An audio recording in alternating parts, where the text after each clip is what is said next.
Welcome back to Andersen Acres. We're in the kitchen again tonight, and tonight we are making a cookie that is not super common and does require some specialized equipment. We are making Rosette cookies. These are a lot of fun and they're really delicious, but they do require a couple of tools. One of the things they require is a rosette mold. Now my mold is designed for two, but I'm only doing one because I don't have two of this same shape and I want them all to be this shape.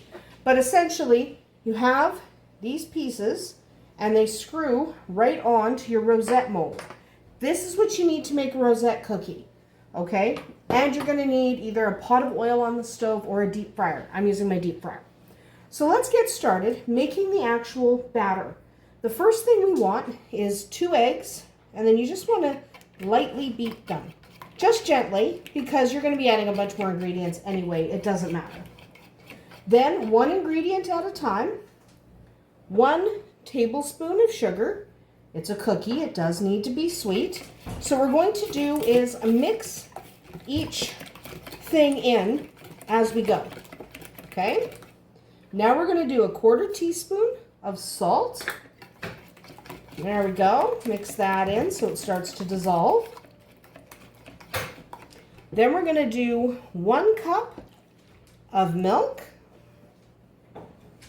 Whisk that all together. We want our wet ingredients all together. We want 1 teaspoon or thereabouts of vanilla.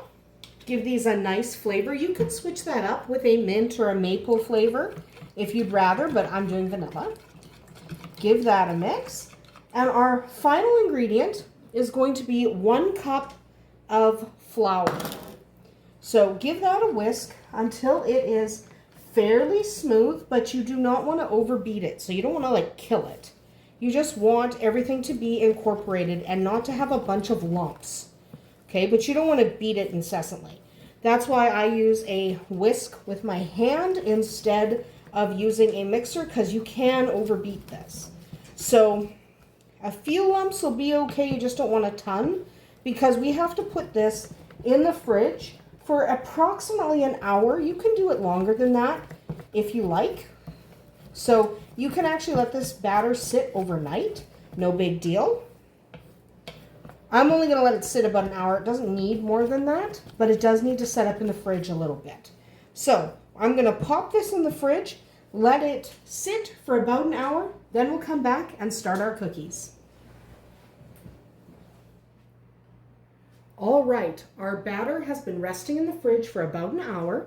Now we are going to prep our fryer. We have heated our fryer to 375 degrees Fahrenheit.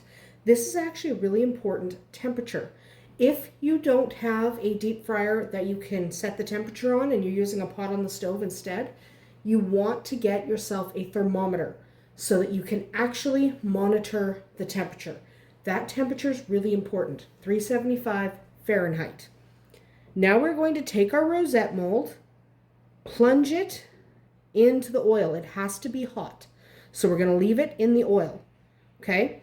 Now what's important to remember about the oil is you don't need it to be too deep. You just need it slightly deeper than the mold itself. So if the mold can be submerged, you have enough oil. So I'm just going to grab the batter from the fridge while that's going. Okay?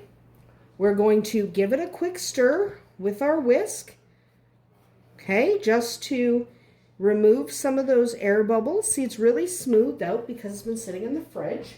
I'm going to get myself a little plate so I can put my whisk on there because I might want to whisk it again and I don't want to make a mess.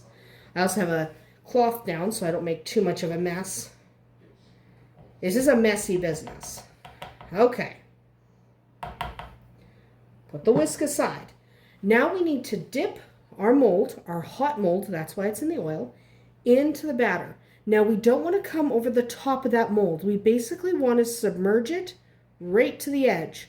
If you go too deep, you're going to have some trouble removing the cookie. So we're just going to shake this off, remove the excess oil, but it is important that this mold stay hot. Now we're going to plunge it in here gently.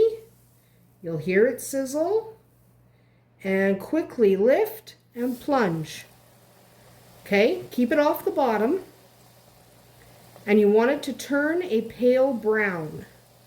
Okay, you'll notice I didn't come over the edge, so it should separate just fine, but I do have a set of tongs standing by to help me fish it out and to also help me flip it in the oil and to help me separate it if I need to.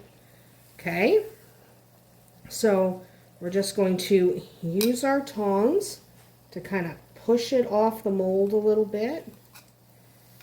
There we go. I'm going to put the mold back in, and the reason I'm putting the mold back in is so it's ready for the next cookie. Flip that over. And if you notice some air bubbles, I'll show you on the next cookie what to do to help prevent that.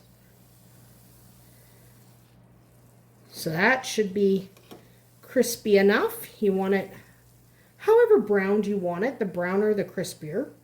Then we're going to put it on a rack to dry, and we're going to put it kind of upside down so the oil doesn't pool in that cupped area. So now we're going to do this again.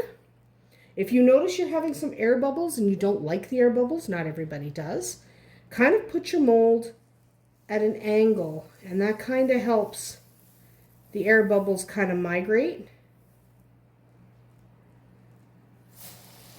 And again. So you notice it only takes about 30 seconds for your cookie to cook, and then we just let them dry.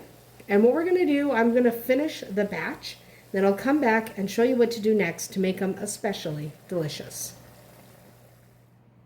Alright, so I'm halfway through cooking, and I'm going to get one started here. And what I did is I didn't leave my mold in the oil long enough, okay? So if you find that that is happening, that's why I did it so fast.